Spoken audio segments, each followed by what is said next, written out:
Good morning, everyone. Good morning. Yes, sir. Good morning. Okay. Had your breakfast? Yes, completed. So, full energetic ga unnara? I think today we'll complete the first chapter. Okay, na? So, incorporation chapter ఏదైతే ఉందో we'll complete that. చెప్పండి, last క్లాస్లో we studied the memorandum of association. So clauses అయితే గుర్తున్నాయి అనుకుంటున్నాను కదా, చెప్తారా ఒకసారి? చెప్పండి క్లాజెస్. ఫస్ట్ క్లాజ్ ఏంటి?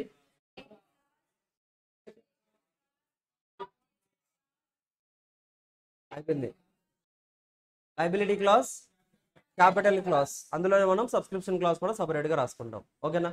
And last will be nomination clause, that will be applicable for the 1 person company. ఓకేనా? ఇంతవరకు సిచ్యువేషన్ క్లాస్ అంతేనండి. సిచ్యువేషన్ క్లాస్ చెప్పారా మీరు? సిచ్యువేషన్ క్లాస్ చెప్పారు కదా, ఓకే అంతేనండి situation clause. So these are the clauses of the MOA. ఏఓఏలో ఎలా ఉంటుందండి? ఏఓఏలో ఎలా ఉంటుంది? Like it will be given the, మనకి ఏఓఏ ఎలా ఉంటుందండి అంటే ఆల్రెడీ టెంప్లెట్స్ ఇచ్చేసారు. మీకు ఏదైతే ఏఓఏ ప్రిపేర్ చేయాలో అది స్క్రాచ్ నుంచి ప్రిపేర్ చేయాల్సిన అవసరం లేదు. ఇప్పుడు మనం ఆబ్జెక్ట్స్ అనుకోండి, from the scratch first line నుంచి మనమే రాసుకుంటూ వెళ్ళిపోవాలి. జస్ట్ క్లాజెస్ ఇచ్చారు, ఆ క్లాజెస్లో డేటా మొత్తం మనమే రాయాలి. బట్ ఆర్టికల్స్లో అలా అవసరం లేదు, ఆల్రెడీ టెంప్లెట్స్ ఉన్నాయి, ఆ టెంప్లెట్స్ యూస్ చేసుకుని ఫిల్ చేసుకోండి డేటా. ఫ్రమ్ ద స్క్రాచ్ నుంచి రాయాల్సిన అవసరం అయితే లేదు. But both the documents will be treated as the like public documents, and రెండు కూడా ఇంపార్టెంటే. ఆ రెండింటిని కూడా మనం రూల్ బుక్ అని చెప్పుకోవచ్చు. Both these documents will be like ఒక రూల్ బుక్ లాగా. అదవుతుందా? పర్ఫెక్ట్. సో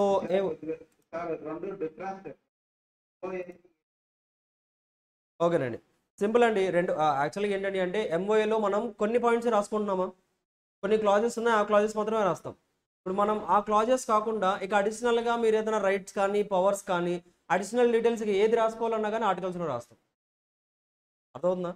ఫర్ ఎగ్జాంపుల్ మెమరాండంలో మనం ఏంటంటే కొంత డీటెయిల్, పర్టికులర్గా కొంత డీటెయిల్ మాత్రమే రాసాం కదా, ఇక మిగతా కంపెనీ రిలేటెడ్గా మిగతా పవర్స్ అన్ని కూడా ఆర్టికల్స్లో ఉంటాయి. రెండు కూడా సేమ్ డాక్యుమెంట్సే, బట్ కాకపోతే ఇందులో సపరేట్ క్లాజెస్ ఉంటే అందులో సపరేట్ ఫార్మేట్ ఉంటుంది, అంతే డిఫరెన్స్. రెండు కూడా both will be treated as the public documents, both will be treated as the rule book. ఓకేనా? Just the difference.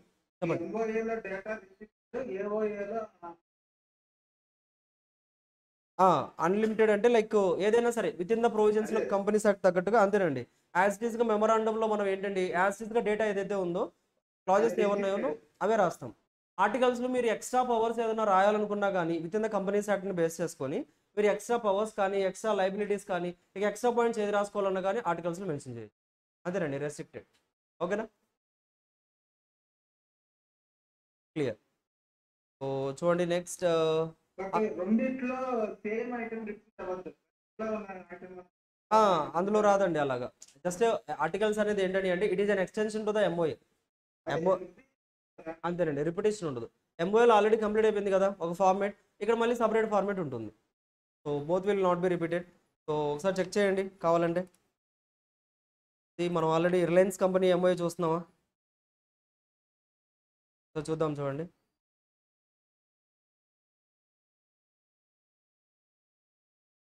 See, this is the articles of association. Table F excluded. So company to be governed by these articles. So అంటే ఈ articles అంటే rules. Articles అంటే ఇక్కడ ఏదైతే rules ఇచ్చారో ఈ rules ప్రకారంగా కంపెనీ రన్ అవుతుంది. గవర్న్ అవ్వడం అంటే ఏంటండి, like it will be regulated by these articles. ఆర్టికల్సే కంపెనీని రెగ్యులేట్ చేస్తుంది. అంటే కంపెనీ రిలేటెడ్గా రూల్స్ అండ్ రెగ్యులేషన్స్ ఏవైతే ఉన్నాయో అవన్నీ ఆర్టికల్స్లో రాసుకుంటాం. మెమరాండం అంటే ఏంటి? That is the fundamental document, అంతే. ఒక డాక్యుమెంట్ అసలు మెయిన్ కంపెనీ నేమ్ ఏంటి, కంపెనీ క్లాజెస్ ఏంటి, ఆబ్జెక్ట్ ఏంటి, అది బేసిక్గా ఒక బేసిక్ ఉంటుంది. దాని తర్వాత ఇక మిగతా రూల్స్ అండ్ రెగ్యులేషన్స్ అన్నీ కూడా it will be given in the articles, అంతే కదా. సో మనకి ఏంటంటే ఈ రెండు కూడా will treated as the basic books and rule books.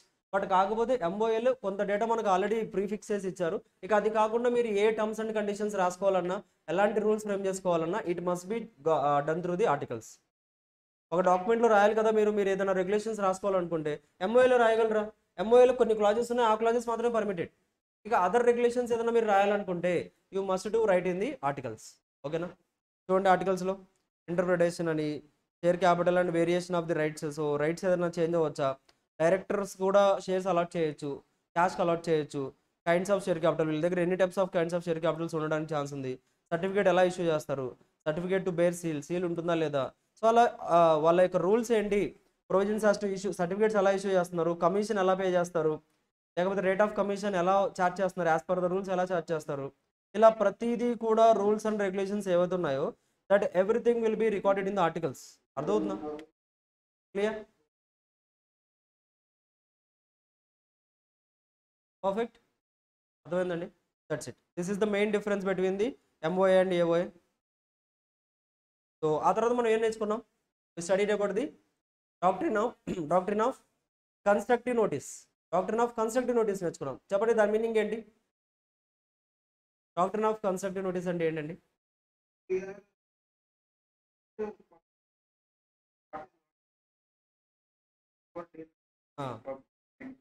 చెప్పండి, మళ్ళీ చెప్పండి, మీరు చెప్పండి.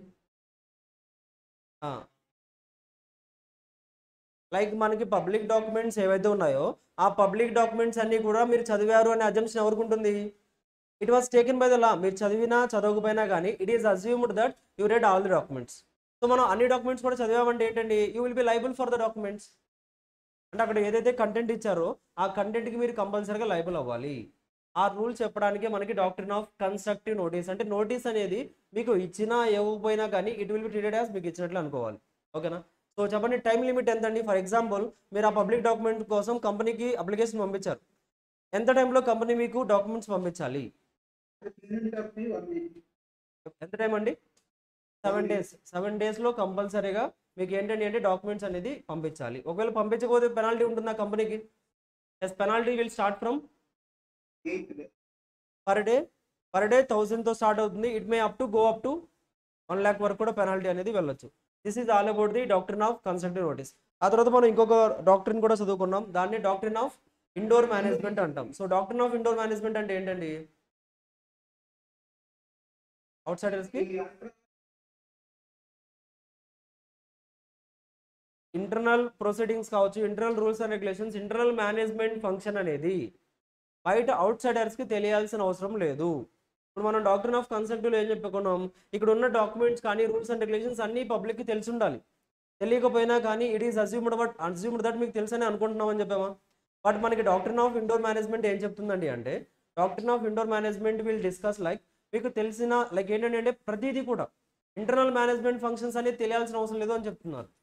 అంటే అల్టిమేట్గా it is giving the protection to the investors and third parties. ఓకేనా? That's it. But doctrine of indoor మేనేజ్మెంట్లో కూడా డాక్ట్రిన్ ఆఫ్ ఇండోర్ మేనేజ్మెంట్లో వీ హావ్ సమ్ ఎక్సెప్షన్స్. కొన్ని ఎక్సెప్షన్స్ ఉన్నాయి, గుర్తున్నాయా? చెప్పండి, మీకు గుర్తున్నవి ఏంటండి? ఫస్ట్ వన్ ఏంటి? Knowledge of the knowledge of the irregularity. అక్కడ ఇర్రెగ్యులారిటీ ఉందని తెలుసు, అలా తెలిసి కూడా మీరు వెళ్ళారనుకోండి, మీరు వెళ్ళి కాంట్రాక్ట్ ఎంటర్ అయ్యారనుకోండి, then doctrine of indoor management will not protect you. And the next one is negligence. అంటే ప్రాపర్ కేర్ తీసుకోవాల్సిన బాధ్యత మందేనండి. ఓకేనా? మీరు ఒక కార్ కొంటున్నారు, for example you want to buy A car, second hand car ఒకటి purchase చేద్దాం అనుకున్నారు. పర్చేస్ చేయాలన్నప్పుడు బేసిక్ కేర్ చెక్ చేస్తారు లేదా? అసలు కార్కి ఏదైనా డెంట్స్ ఉన్నాయా, లేదా కార్ ఏదైనా డ్యామేజ్ అయ్యిందా, కార్ కండిషన్ ఎలా ఉంది, ఎన్ని సర్వీసెస్ చేశారు, that is the basic responsibility మనం చెక్ చేసుకోవాల్సింది. అలా చెక్ చేయకుండా మీరు డైరెక్ట్గా కార్ కొనేసి ఇక్కడ డెంట్ ఉంది కదా నేను మళ్ళీ మీకు రిటర్న్ ఇచ్చేస్తానంటే మీకు కొనేటప్పుడు కనిపించింది కదా, అంటే ఇట్ ఈస్ అజ్యూమ్డ్ దట్ మీరు యాక్సెప్ట్ చేశారు దాన్ని. అలాగే ఇక్కడ మనకి ఇండోర్ మేనేజ్మెంట్లో కూడా ఏంటండి, నెగ్లిజెన్స్ అంటే మీరు ప్రాపర్ కేర్ తీసుకోవాలి. కాంట్రాక్ట్స్ ఎంటర్ అయ్యేటప్పుడు మనకి ఏది తెలియాల్సిన అవసరం లేదనుకుంటే అవ్వదు కదా, ఒక బేసిక్ కేర్ తీసుకోవాలి. ఒక రెస్టారెంట్కి వెళ్తున్నారు, బేసిక్గా మనం ఒక అట్లీస్ట్ చెక్ చేస్తామా, రేటింగ్ ఉందా లేదా, అసలు ఎంత రెస్టారెంట్ అనేది చిన్న రెస్టారెంటా పెద్ద రెస్టారెంటా, లేకపోతే ఫుడ్ క్వాలిటీస్ ఎలా ఉన్నాయి, రివ్యూస్ ఎలా ఉన్నాయి చెక్ చేస్తామా? So that is the basic care you need to take. ఆ తర్వాత అండి ఫార్జరీ జరిగింది. ఫార్జరీలో అయితే ఎలాంటి హెల్ప్ లేదండి. అది నిజంగా ఫార్జరీ మేనేజ్మెంట్ పర్సన్స్ చేసినా కానీ మీరు ఇద్దరు వెళ్ళి కోర్టులో కేసు ఫైల్ చేసుకోండి, కానీ మీకు డాక్ట్రిన్ ఆఫ్ ఇండోర్ మేనేజ్మెంట్ అయితే ప్రొటెక్షన్ ఇవ్వదు. ఓకేనా? అంతేనండి. ఫార్జరీ అంటే ఇప్పుడు ఏంటండి, ఇప్పుడు మనకి like of course that is a case filing. So మీరు కంపల్సరీగా you need to go with the court. ఈ ప్రొవిజన్స్ అనేది అప్లై అవ్వ మనకి. అది ఎగ్జాక్ట్లీ అండి, అది చెప్తాను. అంటే యాక్చువల్గా జనరల్ లా స్పెసిఫిక్ లా అనేది మనకి ఇంకా ఇంట్రడక్షన్ రాలేదు కాబట్టి, సో అది వచ్చినప్పుడు చెప్తాను. ఓకేనా? క్లియర్. తర్వాత అండి ఇంకా ఏంటండి, existence of agency. Like mere existence అండి, అంటే అక్కడ ఒక ఏజెన్సీ అంటే ఒక ఏజెంట్ రిలేషన్షిప్ ఉందా లేదా అనేది తెలుసుకోవాల్సిన బాధ్యత కూడా మనదే. అంటే ఇప్పుడు ఫర్ ఎగ్జాంపుల్ ఒక పర్సన్తో మీరు కాంట్రాక్ట్లోకి ఎంటర్ అవుతున్నారంటే అతనికి నిజంగా అథారిటీ ఉందా లేదా, ఆ అథారిటీ ఉందా లేదా చెక్ చేసుకోవాల్సిన బాధ్యత కూడా మనదే. ఒకవేళ అలా చెక్ చేసుకోకపోయినా కానీ ఏంటండి, doctrine of indoor management will not applicable. Clear ఇంతవరకు? సో ఆ తర్వాత మళ్ళీ మనం లైక్ కండిషన్స్, కొన్ని ప్రీ కండిషన్స్ ఏదైతే ఉన్నాయో ఆ ప్రీ కండిషన్స్ మ్యాచ్ అవ్వకపోయినా కానీ మనం doctrine of indoor management apply అవుతుందని చెప్పాం. So see where the pre condition is required. అంటే ఒక కంపెనీతో ఏదైనా కాంట్రాక్ట్లోకి ఎంటర్ అవ్వాలంటే కొన్ని కండిషన్స్ ఉన్నాయి. అది కంపల్సరీగా కంపెనీలో ఏంటి అందరికీ క్లియర్గా చెప్పేశారు, కంపల్సరీగా కండిషన్స్ మీట్ అయితేనే కాంట్రాక్ట్ ఎంటర్ అవ్వగలం. సో ఆ కండిషన్స్ నాకు తెలియదు అని చెప్పడానికి లేదండి, because those all already conditions కొన్ని మనం క్లియర్గా చెప్పినప్పుడు every one needs to follow that. So అలా కండిషన్స్కి అగెనెస్ట్గా మీరు కాంట్రాక్ట్స్ ఏదైనా రాసుకున్నా కానీ doctrine of indoor management will not applicable. అర్థమవుతుందా? ఇవన్నీ కూడా ఏంటి మనకి ఎక్సెప్షన్స్. అర్థమైందా? క్లియర్? That's it. నెక్స్ట్ చూడండి, act to override memorandum articles and memorandum articles etcetera. Act to override. Override అంటే ఓవర్టేక్ అంటే ఏంటండి? ఓవర్టేక్ అంటే ఏంటి? ఇలా వెళ్ళిపోవడమా? ఏంటండి ఓవర్టేక్ అంటే ఏంటి? Like you need to cross that, అంతేనా? ఏదైనా మనకి ఏదైనా ఆబ్జెక్ట్ ఉంటే ఆ ఆబ్జెక్ట్ని కంటే కూడా మనం క్రాస్ చేసి వెళ్ళిపోవడాన్ని మనం ఏమంటాం? ఓవర్టేక్ అంటాం. ఇక్కడ ఏమంటున్నారు చూడండి, act to override the memorandum and articles. ఇక్కడ ఎవరిని ఓవర్టేక్ చేస్తున్నారు? యాక్ట్ మెమరాండమ్ అండ్ ఆర్టికల్స్ని ఓవర్టేక్ చేస్తుంది. దాన్ని మనం ఓవర్ రైడ్ అంటాం. అంటే ఇప్పుడు సింపుల్గా ఏంటండి అంటే మీరు ఎంఓఏలో ఏఓలో ఏదైనా రాసుకోండి, బట్ అల్టిమేట్గా యాక్ట్ ఏదైతే ఉంటుందో that needs to be in the first place. యాక్ట్లో ఏదైతే డీటెయిల్స్ ఉన్నాయో యాజ్ ఇట్ ఈస్గా అదే ఫాలో అవ్వాలి, కానీ దానికి యాక్ట్ని ఓవర్ రైడ్ చేసి కానీ యాక్ట్కి అగెనిస్ట్గా మీరు వెళ్ళకూడదు. మీరు ఎంఓఏలో చాలా డీటెయిల్స్ రాసేసుకోండి, బట్ ఆ డీటెయిల్స్ అన్నీ కూడా it must be within the act. యాక్ట్ని మీరు క్రాస్ చేయకూడదు, యాక్ట్ క్రాస్ చేస్తుంది. మీరు ఎంఓఏలో ఏవోలో ఏదైతే డీటెయిల్స్ రాశారో ఆ డీటెయిల్స్ని యాక్ట్ క్రాస్ చేయొచ్చు, కానీ యూ కెనాట్ క్రాస్. దానికి ఎగ్జిట్ అయి వెళ్ళకూడదు. అంటే మీనింగ్ ఏంటండి, మీరు ఆర్టికల్స్ అండ్ ఎంఓఏ ఏదైతే రాస్తున్నారో అవన్నీ కూడా that must be within the act. యాక్ట్లో మనకి ఏదైతే ప్రొవిజన్స్ చెప్పారో ఆ ప్రొవిజన్స్కి తగ్గట్టుగానే మీరు ఎంఓఏ ప్రిపేర్ చేయాలి. అదే ఇక్కడ చెప్తున్నారు, act to override the memorandum and articles. చూడండి, the provisions of the act shall be overriding effect of the provisions content in మెమరాండంలో కానీ ఆర్టికల్స్లో కానీ any agreement executed, any resolutions ఎలాంటి రెజల్యూషన్స్ పాస్ చేసినా కానీ that must be within the act. అంతేకాని ఆ యాక్ట్ అనేది ఓవర్ రైడ్ చేసే విధంగా ఉండకూడదు. అర్థమవుతుందా? ఇదండి పాయింట్ ఇక్కడ.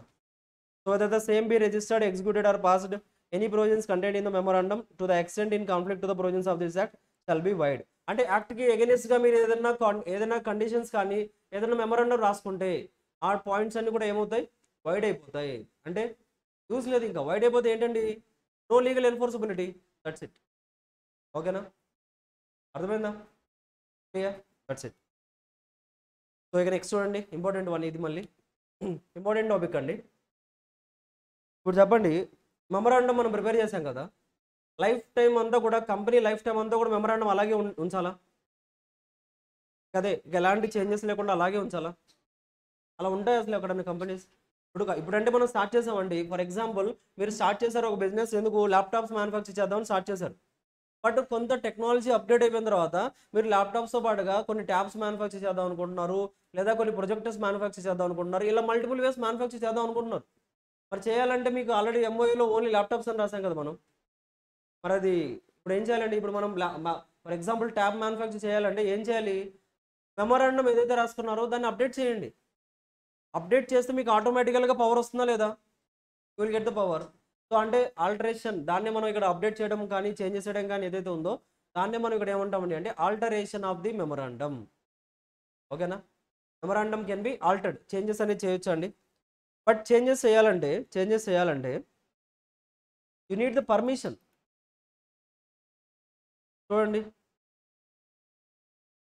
To make the changes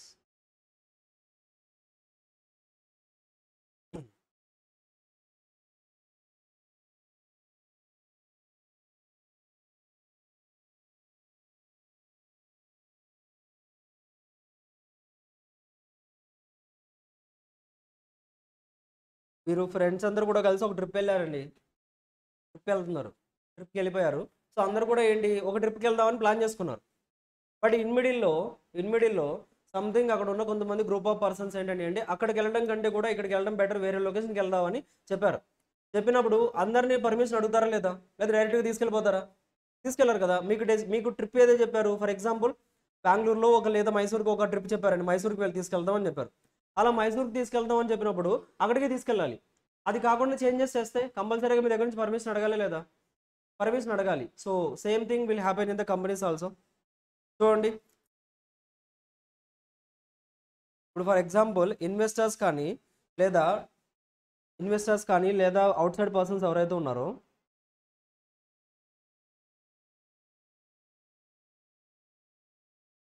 out Zydus are investors ఎవరైతే ఉన్నారో వీళ్ళందరూ కూడా ఏంటండి కంపెనీతో కాంట్రాక్ట్లోకి ఎంటర్ అయ్యారు.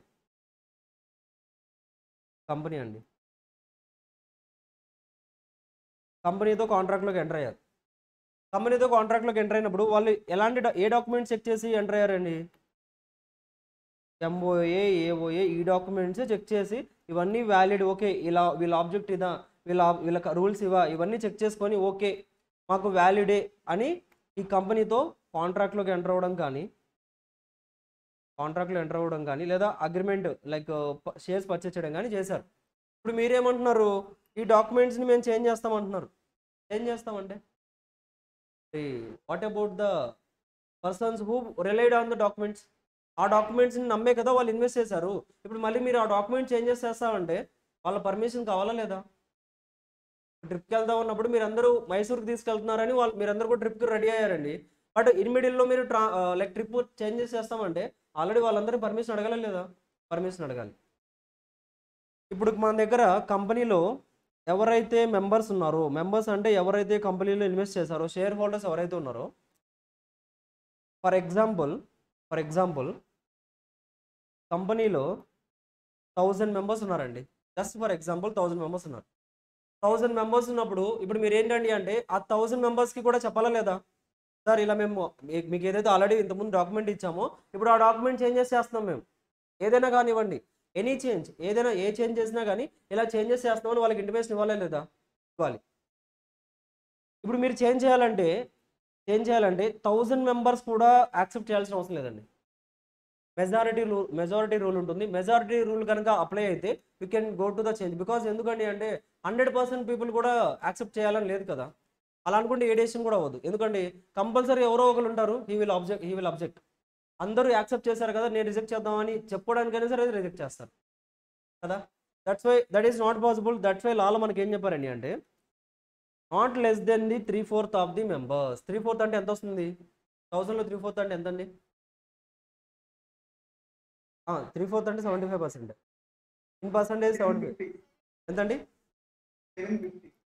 అంటే 750 కంటే తక్కువ అయితే మనకు ఓటింగ్ రాకూడదు.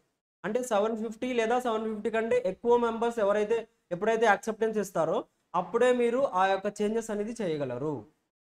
అవునా? ఎప్పుడైతే not less then 3/4, not less then 75% members అనేది యాక్సెప్టెన్స్ ఇస్తారో అంటే కంపల్సరీగా 750 మెంబర్స్ అన్న యాక్సెప్టెన్స్ ఇవ్వాలి, 751 అన్న అవ్వాలి, లేదా 800 లేదా 900. అంతేగాని 700 అయ్యారనుకోండి మీరు చేంజెస్ అనేది చేయడానికి ఛాన్స్ లేదు. 700 మెంబర్స్ అప్రూవల్ ఇచ్చారు, మిగతా 300 మెంబర్స్ రిజెక్ట్ చేశారు. లేదు సార్ మాకు చేంజెస్ అవద్దు, మీరు మెమరాండం చేంజ్ చేయొద్దు అని 300 మెంబర్స్ రిజెక్ట్ చేశారు. అలా రిజెక్ట్ చేసినప్పుడు మీరు లైక్ చేంజెస్ చేయొచ్చా?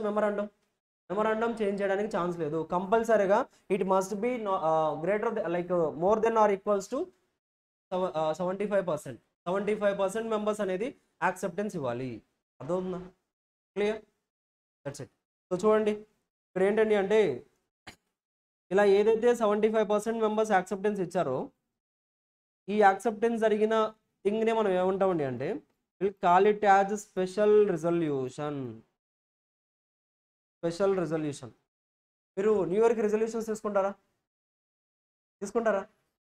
తీసుకోలేదా రిజల్యూషన్స్? ఎప్పుడు కూడా తీసుకున్నాం కానీ ఎప్పుడు పాటించారు. అది లైఫ్ టైం జరగదండి మీకు, ఓకేనా? సో ప్రతి ఇయర్ అయితే తీసుకుంటాం, తెలుసు మనకి జరగదని, అయినా తీసుకుంటున్నాం. అవునా కదా? రెజల్యూషన్ అంటే ఏంటి మరి? రెజల్యూషన్ అంటే ఏంటి? మీరు ఏం చేయాలనుకుంటున్నారు? నథింగ్ బట్ మీ డెసిషన్సేనా అంటే ఏం చేయాలనుకుంటున్నారు నెక్స్ట్ లైక్ ఏంటి రేపటి నుంచి ఎగ్జాక్ట్గా 4:30కి లేవాలి, ఎగ్జాక్ట్గా ఆ రోజే లేట్గా లేస్తారు, అవునా? లేదా లైక్ రోజు కూడా ఫర్ ఎగ్జాంపుల్ డైలీ ఒక బుక్ చదవాలి, లేదా ఇది నేర్చుకోవాలి, ఎక్సర్సైజ్ చేయాలి, వర్కౌట్ చేయాలి, మెడిటేషన్ చేయాలి, ఇవన్నీ రాసుకుంటారు, బట్ ఏది చేయరు, అవునా కదా? అంటే బట్ మీరు డెసిషన్ తీసుకుంటున్నారా? ఆ డెసిషన్ మనం ఏమంటున్నాం ఇక్కడ రెజల్యూషన్ అంటున్నాం. సేమ్ ఇక్కడ కూడా అంతేనండి. కంపెనీలో కూడా మీరు ఏదైతే డెసిషన్ తీసుకుంటున్నారో ఆ డెసిషన్కి you are taking the special permission. More than 75%, more than or equals 75% members దగ్గర నుంచి అప్రూవల్ తీసుకుంటున్నారు కాబట్టి this will be called as special resolution. Because ordinary resolution అని ఒకటి ఉంటుంది. ఆర్డినరీ అంటే 75% అవసరం లేదు, 50% వస్తే చాలు. బట్ ఇక్కడ మనకి స్పెషల్ రిజల్యూషన్ రావాలంటే కంపల్సరీగా 75% ఓటింగ్ రావాలి. That's it. చూడండి, ఇప్పుడు ఫర్ ఎగ్జాంపుల్ మెమొరాండం అనేది ఆల్టరేషన్ ఆఫ్ ది మెమొరాండం చేయాలంటే చెప్పండి, ఏ రిజల్యూషన్ పాస్ చేయాలి? స్పెషల్ రిజల్యూషన్ పాస్ చేయాలి. ఎందుకండి మెంబర్స్ అందరికీ మీరు ఆ డాక్యుమెంట్ చూపించే కదా అమౌంట్ తీసుకున్నారు. ఇప్పుడు వాళ్ళందరికీ కూడా మీరు కంపల్సరీగా లైక్ మేము వీళ్ళు చేంజెస్ చేస్తున్నాం, మీరు అందరూ యాక్సెప్ట్ చేస్తున్నారా అని వాళ్ళ దగ్గర అప్రూవల్ తీసుకోవాలి. అది కూడా త్రూ ది స్పెషల్ రిజల్యూషన్. అర్థమవుతుందా? చూడండి, alteration by special resolution. So company may alter the provisions of the memorandum. మెమొరాండంని ఎప్పటికీ చేంజ్ చేయలేము అంటే చేంజ్ చేయొచ్చండి, you can change the memorandum. But కాకపోతే ఏంటని అంటే with the approval of the members by a special resolution. ఒక special resolution pass చేసి మాత్రమే you can do the alteration. ఓకేనా? Simple. This is the provision regarding the alteration. But for example మీరు object క్లాజ్నే change చేద్దాం అనుకుంటున్నారండి. Object క్లాజ్ని change చేద్దాం అనుకుంటున్నారు. ఆబ్జెక్ట్ క్లాజ్లో ఏముంటుంది అంటే ఏంటండి? మెయిన్ యాక్టివిటీ అసలు నార్మల్గా ఆబ్జెక్ట్ క్లాజ్లో ఏమని రికార్డ్ చేస్తాం మనం? మెయిన్ యాక్టివిటీ కంపెనీ ఏం చేయాలనుకుంటున్నారు, ఏం చేస్తున్నారు, ఏం చేయబోతారు, ఇదేనా? అంటే ఇక్కడ ఫర్ ఎగ్జాంపుల్ మీరు ఏదైతే కంపెనీకి అమౌంట్ ఇచ్చారో, కంపెనీకి ఫర్ ఎగ్జాంపుల్ ఇన్వెస్టర్స్ అందరూ ఏం చేశారండి? They invested in the company కదా. Investors invested in the company, అవునా? కంపెనీలో ఫర్ ఎగ్జాంపుల్ ఎంతండి అంటే 100 lakhs ఇన్వెస్ట్ చేశారండి. 100 lakhs ఇన్వెస్ట్ చేశారు. ఎందుకు ఇన్వెస్ట్ చేశారు? ఈ 100 lakhs తీసుకెళ్ళి బిజినెస్ చేసుకోండి, అంతేనా? 100 lakhs మేము ఇస్తున్నాం, ఈ 100 lakhsతో మీరు ఏదైతే మీ ఆబ్జెక్ట్స్ ఉన్నాయో ఆ ఆబ్జెక్ట్స్ని ఫుల్ఫిల్ చేసుకోండి అని ఇన్వెస్టర్స్ అమౌంట్ ఇచ్చారు. కరెక్టా కదా? ఇప్పుడు మీ కంపెనీ ఏం చేస్తుంది? కంపెనీ యొక్క ఆబ్జెక్ట్ ఏంటండి? Just to manufacture the laptops manufacture చేస్తున్నారు. ఆబ్జెక్ట్స్ క్లాజ్లో కూడా అదే ఉంది. సో ఆబ్జెక్ట్స్ ఏదైతే ల్యాప్టాప్ మ్యానుఫ్యాక్చర్ చేసుకుంటామన్నారో దానికోసం ఇన్వెస్టర్స్ కూడా ఎంత ఇచ్చారు? అమౌంట్ 100 lakhs ఇచ్చారు. ఓకేనా? ఇప్పుడు మీరేమంటున్నారు? ఈ ఆబ్జెక్ట్ క్లాజ్ ఏదైతే రాసామో మేము ల్యాప్టాప్స్, ఇది మేము చేంజ్ చేద్దాం అనుకుంటున్నాం. ల్యాప్టాప్స్తో పాటుగా we're going to manufacture the tabs and we're going to manufacture the projectors. ఇవి కూడా మ్యానుఫ్యాక్చర్ చేద్దాం అనుకుంటున్నారండి. మరి ఇప్పుడు చెప్పండి, స్పెషల్ రిజల్యూషన్ కావాలా? అఫ్ కోర్స్ మెమరాండం అప్డేట్ చేయాలంటే స్పెషల్ రిజల్యూషన్ కావాలి. దాంతో పాటుగా ఒకవేళ మీరు ఆబ్జెక్ట్ క్లాజ్ కనుక చేంజ్ చేస్తే అడిషనల్ ఇన్ఫర్మేషన్ కూడా మీరు ప్రొవైడ్ చేయాలి. You need to provide the some additional information. ఎందుకు అడిషనల్ ఇన్ఫర్మేషన్ అంటే ఫర్ ఎగ్జాంపుల్ చూడండి, 100 lakhs ఇచ్చాం మనం. 100 lakhs తీసుకెళ్ళి ల్యాప్టాప్స్ మ్యానుఫ్యాక్చర్ చేయడానికి 70 lakhs యూస్ చేస్తారు. ఇంకా 30 lakhs మిగిలింది. ఆ 30 lakhs ఇప్పుడు వీళ్ళు ఏం చేద్దాం అనుకుంటున్నారు? They are going to manufacture the tabs and projects like projectors. ఓకేనా? They are going to manufacture the tablets and the projectors. ఇలా చేద్దాం అనుకున్నప్పుడు కంపల్సరీగా అడిషనల్ ఇన్ఫర్మేషన్ ప్రొవైడ్ చేయాలి. అర్థమవుతుందా? అడిషనల్ ఇన్ఫర్మేషన్ అంటే సింపుల్ అండి. టోటల్గా మీరు అంటే లైక్ డీటెయిల్స్ ఏమేమి ప్రొవైడ్ చేయాలండి అంటే టోటల్ అమౌంట్ ఎంత ఇచ్చారు మీకు, పబ్లిక్ నుంచి మనకి ఎంత అమౌంట్ వచ్చింది, టోటల్ అమౌంట్ ఎంత వస్తుంది,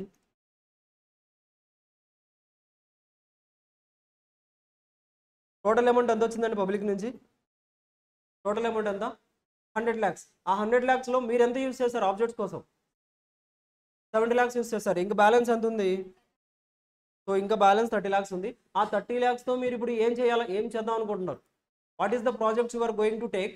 ఆ ప్రాజెక్ట్స్ వల్ల మనకి ఎంత రిటర్న్ రావడానికి ఛాన్స్ ఉంది, కంపెనీలో ప్రాఫిట్ ఎంత వస్తుంది, అండ్ ఆ యొక్క చేంజ్ వల్ల ఈ 30 lakhs మీరు ఇందులో ఇన్వెస్ట్ చేయడం వల్ల కంపెనీ యొక్క ఫైనాన్షియల్ పొజిషన్ ఎలా ఉంటుంది, దీనివల్ల అసలు యూజ్ ఉందా లేదా, ప్రతి డీటెయిల్ కూడా ఎవ్రీథింగ్, ప్రతి డీటెయిల్స్ కూడా మీరు షేర్ హోల్డర్స్కి చెప్పాలి. ఎందుకండి వాళ్ళ అమౌంటే కదా అది, వాళ్ళ అమౌంట్ని మీరు వేరే పర్పస్ కోసం యూజ్ చేస్తున్నారు కాబట్టి each and every detail you need to mention to the share holders only in case of change in the object class. అర్థమైందా? క్లియర్? సరే, పర్ఫెక్ట్. చూడండి, change in the object of the company యొక్క object change చేస్తున్నామండి. అప్పుడు మనం ఏమేమి details చెప్పాలండి అంటే, టోటల్ ఎంత మనీ రిసీవ్ చేసుకున్నారు, 100 lakhs. టోటల్ మనీ యూటిలైజ్డ్ మనం ఎంత యూటిలైజ్ చేసుకున్నాం, 70 lakhs యూటిలైజ్ చేసుకున్నాం. అన్యూటిలైజ్డ్ అమౌంట్ ఎంత ఉందండి, 30 lakhs ఉంది. ప్రపోజ్డ్ ఆల్టరేషన్స్, మీరు ఏం చేద్దాం అనుకుంటున్నారు, ట్యాప్స్ మ్యానుఫ్యాక్చర్ చేద్దాం అనుకుంటున్నారు, ప్రొజెక్టర్స్ కూడా మ్యానుఫ్యాక్చర్ చేద్దాం అనుకుంటున్నారు.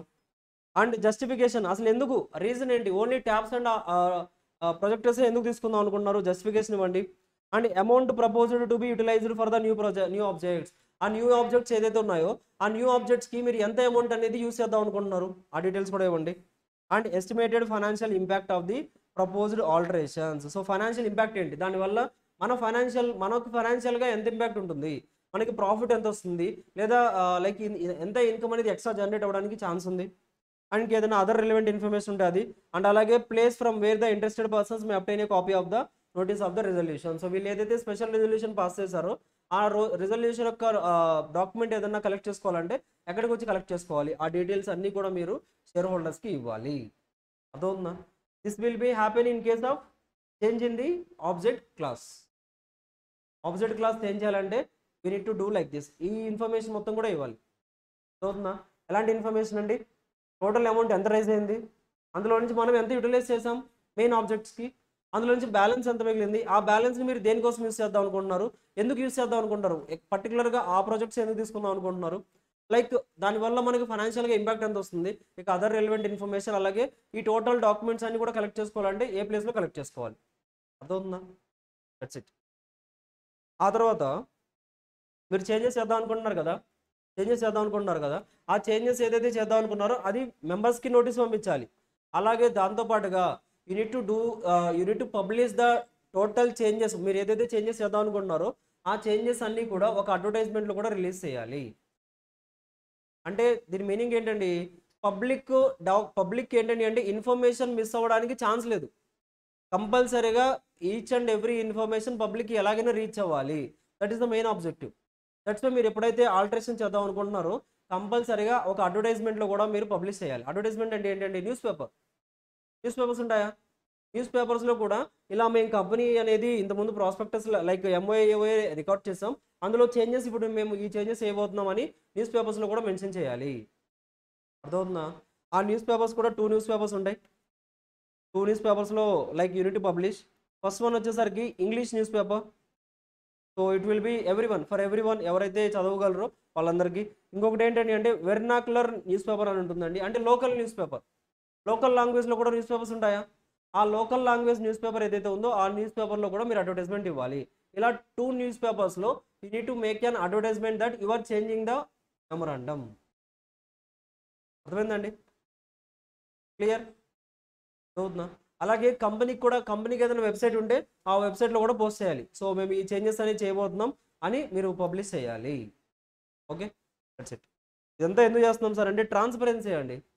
ఏది కూడా కంపెనీ దగ్గర ఉన్న డీటెయిల్స్ ఏవైతే ఉన్నాయో కంపెనీ ఏదైతే చేంజెస్ చేద్దాం అనుకుంటున్నారో ఆ చేంజెస్ అనేది it must to know to the each and every person, అందరికీ కూడా తెలియాలి. ట్రాన్స్పరెంట్ మెయింటైన్ చేయాలంటే మీరు లైక్ షేర్ హోల్డర్స్కి నోటీసెస్ ఇవ్వండి, దాంతోపాటుగా అడ్వర్టైజ్మెంట్ కూడా రిలీజ్ చేయండి. అర్థమవుతుందా? That's it. So this was given in to the section number 8. And the last one in this is descending share holders. మనం చెప్పుకున్నామా చెప్పండి. ఫర్ ఎగ్జాంపుల్ 1000 మెంబర్స్ ఉన్నారండి share holders. Special resolution pass చేయాలంటే ఎంతమంది members acceptance ఇవ్వాలి, special decision తీసుకోవాలంటే ఎంతమంది members acceptance ఇవ్వాలి, అంటే ఎంతమంది అండి 750 మెంబర్స్ యాక్సెప్టెన్స్ ఇవ్వాలి.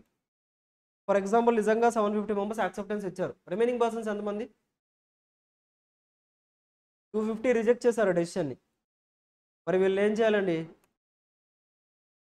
వద్దంటున్నారు. వెళ్తే వస్తే మైసూర్ వస్తాం లేదా రాము అంటున్నారు. ఏం చేస్తారు ఇప్పుడు అతను వాళ్ళని? తీసుకెళ్ళిపోతారా లాక్కెళ్ళి? వాళ్ళు రానంటున్నారండి, ఏం చేస్తారు? అచ్చా ఓకే, మీరు రానంటున్నారా? ఓకే, మీరు డ్రాప్ అయిపోండి ట్రిప్ నుంచి. మీరు ఏదైతే పే చేస్తారో మీ పేమెంట్ మీకు ఇచ్చేస్తాం. గొడవ ఉందా? ఇంకా గొడవ ఉంటుందా? సేమ్ అదే మనకు కూడా ఏంటి, కంపెనీస్లో కూడా ఎవరైతే డిసెండింగ్, వీళ్ళని మనం ఏమంటామండి అంటే రిజెక్ట్ ఎవరైతే చేశారో వీళ్ళని డిసెండింగ్ షేర్ హోల్డర్స్ అంటాం. డిసెంటింగ్ షేర్ హోల్డర్స్. డిసెంటింగ్, అసెంటింగ్ అంటే యాక్సెప్ట్ చేయడం, డిసెంటింగ్ అంటే రిజెక్ట్ చేయడం. డిసెంటింగ్ షేర్ హోల్డర్స్ ఎవరైతే ఉన్నారో వాళ్ళందరికీ కూడా with due respect unit give the exit offer ఇవ్వాలి. ఎవరైతే లేదు మా డెసిషన్ మీరు యాక్సెప్ట్ చేయలేదని ఎవరైతే వచ్చి అడుగుతున్నారో వాళ్ళని మీరు ఏంటండి, unit give the exit offer. Okay sir, మీ డెసిషన్ అయితే మేము తీసుకోలేకపోతున్నాం, ఎందుకు? Majority of the members accept చేశారు కాబట్టి, so we're going with them, మేము వాళ్ళ డెసిషన్ తీసుకుంటున్నాం. సో మీకు ఏంటండి అంటే will give the exit offer. Current market price ఏదైతే ఉందో షేర్ ప్రైస్, అంత ప్రైస్తో మీకు అమౌంట్ పే చేసేసి మీరు వెళ్ళిపోవచ్చు అని చెప్తాం. సో అలా ఏదైతే మనం ఆప్షన్ ఇస్తున్నామో దాన్నే మనం ఏంటంటే that power is given to the descending shareholders. Descending share హోల్డర్స్కి మనం ఆ రైట్ ఇస్తున్నాం. చూడండి, descending shareholders to change the object. So అంటే descending shareholders shall be given an opportunity to exit by the promoters and the shareholders having the control in accordance with the regulations to be specified by the SEBI. So securities and exchange board of India ఏదైతే rules and regulations చెప్పారో, rules and ఏం చెప్పారంటే యాక్చువల్గా అయితే యాస్టీస్గా ఆ రోజు ఏ రోజైతే వాళ్ళకి ఎగ్జిట్ ఆఫర్ ఇస్తున్నారో ఆ యొక్క మార్కెట్ ప్రైస్ ఉంటుంది కదా, మార్కెట్లో ట్రేడ్ అవుతుంది కదా, ఆ ప్రైస్ వాళ్ళకి ఇచ్చి యూనిట్ సెండ్ దెమ్ బ్యాక్. ఓకేనా? ఆ ప్రైస్ పే చేసి సెండ్ ఆఫ్ చేయాలి అని చెప్పారు. Clear? So this will company members అండి. కంపెనీలో మెంబర్స్ ఎవరైతే డైరెక్టర్స్ ఎవరైతే ఉన్నారో, డైరెక్టర్స్ చైర్మన్ పర్సన్స్ ఎవరైతే ఉన్నారో వీళ్ళందరూ కూడా వాళ్ళే కదా మెమోరాండం ప్రిపేర్ చేసింది, వాళ్ళే కదా చేంజెస్ చేసింది. సో వాళ్ళే చేంజెస్ చేస్తున్నారు కాబట్టి లైక్ కంపెనీ మొత్తం కూడా they will give the offer. కంపెనీలో నుంచి అమౌంట్ తీసుకొచ్చి ఇదిగోండి sir, in the value of the shares మీ దగ్గర ఉన్నాయి, తీసుకోండి. వెళ్ళాలంటే వెళ్ళండి, ఉండాలంటే ఉండండి. ఆప్షన్ అది, మ్యాండేటరీ కాదు. లేదు సార్ వాళ్ళు రిజెక్ట్ అయితే చేశారు డెసిషన్ని, కానీ కంపెనీలో ఉందాం అనుకుంటున్నారు, ఉండండి. రిజెక్ట్ చేశారు, లేదు మేము వెళ్ళాలి, మేము అసలు మీరు ఏదైతే చేంజెస్ చేశారో ఆ చేంజెస్కి మేము యాక్సెప్టెడ్ కాదు అంటున్నారు అనుకోండి, టేక్ ద ఎగ్జిట్ ఆఫర్. అర్థమైందా? వాళ్ళని మనం డిసెండింగ్ షేర్ హోల్డర్స్ అంటాం. అంతేనండి, అయిపోయింది. All about the alteration of the memorandum. అర్థమైందా? ఎనీ డౌట్స్ ఉన్నాయా? ఒక 2 minutes రిలాక్స్ అవ్వండి, రెస్ట్ తీసుకోండి.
ఇవాళ మనకి లైక్ టైం టేబుల్ తెలుసా మీకు? టైం టేబుల్ తెలీదా మీకు? అది కాదండి, ఇవాళ మన టైం టేబుల్ తెలుసా అని అడుగుతా. లైక్ క్లాసెస్ ఎప్పుడెప్పుడు నుంచి ఎప్పుడో తెలుసా? 12 to 1 చూడండి, 12 to 1 మళ్ళీ అగైన్ అవర్ క్లాసే. సో యాక్చువల్గా అయితే ఆఫ్టర్నూన్ ఇచ్చారు, ఇట్ వాస్ చేంజ్డ్. మీకు డైరెక్ట్గా 12 to 1 ఇచ్చారా? ఓకే, అయితే గుడ్. ఏంటండి 12 12 to 1 క్లాస్ ఉంది. నెక్స్ట్ క్లాస్ ఏంటి మరి? ఫాస్టింగ్. అగైన్ మళ్ళీ ఇలా ఎండింగ్ ఎప్పుడు క్లాస్ ఎండ్ ఎప్పుడు ఎండ్ అవుతుంది? 6 o'clock ఎండ్ అయిపోతుంది. యాక్చువల్గా 7:30కి అలా ఎండ్ అవుతాయండి క్లాసెస్. ఎప్పుడు 7:30 వరకు ఉండలేదా మీరు క్లాసెస్లో? ఓకే, అంతేలేండి. లైక్ ఫౌండేషన్లో మ్యాక్సిమం 5 to 6లో క్లోజ్ అయిపోతాయి, అంతేనా? ఫౌండేషన్ వాళ్ళు ఎంతవరకు ఉంటారో తెలుసా ఇక్కడ? వాళ్ళు ఉంది 7:30 వరకు ఉంటారు డైలీ. 7:30, ఇప్పుడు 8 కూడా ఉంటారు. అంటే అంటే క్లాసెస్ ఉంటాయండి, స్టడీ అవర్స్ ఉండవు. స్టడీ అవర్స్ అయితే అసలు మీరు ఉంటారా నార్మల్గా? For example 6 to 7:30 study hour పెడితే మీరు ఉంటారా? ఉండరు కదా. సో క్లాసెస్ ఉంటాయి, నాట్ నో ఇట్ ప్రజెంట్ అయితే కాదు, బట్ కొంత టైం అయ్యాక మాత్రం mandatory, because of course it's needed. So ఎందుకండి అంటే like we're studying the like మీరు ఆల్రెడీ లైక్ ఫౌండేషన్ నుంచి ఇంటర్కి వచ్చాం కదా. సో మీరు అక్కడ ఏదైతే సిలబస్ చదువుకున్నారో దానికి 3 times ఎక్కువగానే ఉంటుంది సిలబస్ ఇంటర్లో, అవునా కదా? 3 times ఎక్కువగానే ఉంటుంది. సో దానికి తగ్గట్టుగా మనం కూడా కొంత టైం అయితే ఇన్వెస్ట్ చేయాలి. Then only will get the proper, అంటే అప్పుడే మనం జస్టిఫికేషన్ చేసినట్లు సిలబస్కి. సో దట్స్ వై మ్యాక్సిమం ఉంటే ఒక 2 months ఉంటుందేమోనండి, అంతే కదా? 2 months కదా. 2 months అనేది మీకు అసలు టైం తెలియదు. సో ఇట్ విల్ బి ఈజీగా అయిపోతుంది, అప్పుడే వర్రీ అవ్వద్దు. ఓకేనా? ఓకేనా, క్లియర్. ఒకసారి ఒక చిన్న వీడియో చూడండి, ఐ థింక్ మీకు యాక్చువల్గా చిన్నప్పుడు చూసే ఉంటారు. ఎవరెవరికి రేస్ జరుగుతుందండి అక్కడ? ఎవరు విన్ అవుతారు? టాటాయిస్ విన్ అవుతుంది. This is what happens when you focus on your goals and not on the stop. So మనం స్టాప్ చేయకుండా ఉన్నంత వరకు కూడా, మనం ఎప్పుడైతే లైక్ మీరు ఎప్పుడు స్టాప్ చేయనంత వరకు కూడా మీరు జస్ట్ ఫోకస్ గోల్ మీద ఉంటే ఆటోమేటికల్గా సక్సెస్ విల్ బి యువర్స్. అల్టిమేట్గా పాయింట్ ఏంటంటే స్టాప్ అవ్వకూడదు ఎక్కడ కూడా. చూడండి,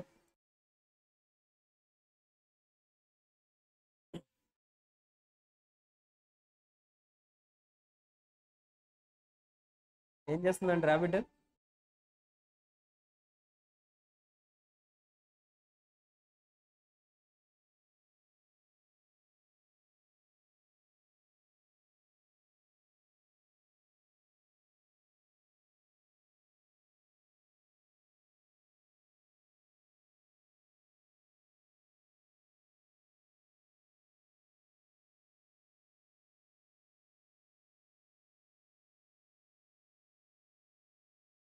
అర్థమైందా? సో స్టాప్ ఎక్కడ కూడా స్టాప్ లేకపోతే చాలు, మీరు ఎంత స్లోగా వెళ్తున్నారా ఎంత ఫాస్ట్గా వెళ్తున్నారా అనేది ఇట్ డజంట్ మ్యాటర్. ఓకేనా? That's it. Okay, test completed. చెప్పండి.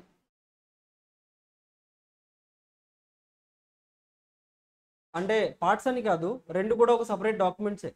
లైక్ మనం రెండు కూడా సపరేట్గానే ప్రిపేర్ చేస్తామండి. బట్ కాకపోతే బోత్ ఆర్ నథింగ్ బట్ ఒక రూల్స్ అంతే. కంపెనీ యొక్క రూల్స్ని ఒక 2 documents లో ప్రజెంట్ చేస్తున్నాం. ఒక డాక్యుమెంట్కి ఏమో MOI అని నేమ్ ఇస్తున్నాం, ఇంకో డాక్యుమెంట్కి AOI అని నేమ్ ఇస్తున్నాం, అంతే. అన్ని కూడా బట్ రెండు కూడా ఒకటే డినోట్ చేస్తాయి. రెండు కూడా ఏంటి అంటే రెండు కూడా పబ్లిక్ డాక్యుమెంట్సే.